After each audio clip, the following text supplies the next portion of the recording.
सत्यनाम मजीना ये मिटे कभी ना, सतनाम मजीना ये मिटे कभी ना। मोला गावन देना जी, तू मोला गावन देना जी। सेहत के खंभा में सेहत के झंड फहरावन देना जी।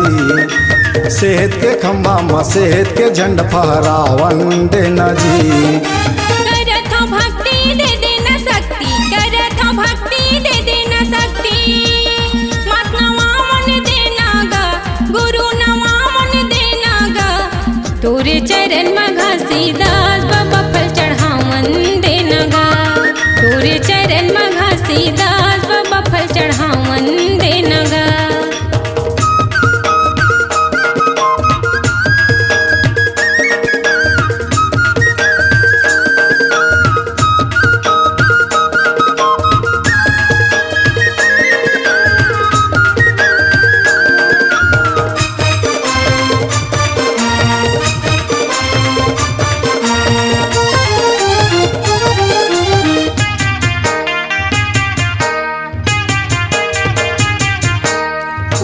लायटिया के बाबा भगवा तुल डरुआएगा, भगवा तुल डरुआए।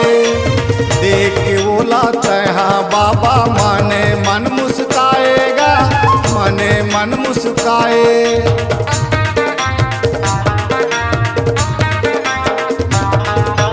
पूछी लायटिया के बाबा भगवा तुल डरुआएगा, भगवा तुल डरुआए। देख के बोला तहा बाबा मने मन मुस्काएगा, मने मन मुस्काए। छूटे पसीना अभी मोला जीना, छूटे पसीना अभी मोला जीना। मोला भागन देना गा, गुरु मोला भागन देना गा। भगवा कहे मोला जाके बाबा कौन पावन देना गा। भगवा कहे मोला जाके बाबा कौन पावन देना गा।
सेहत के खंभा में सेहत के झंड फहरावन देना जी।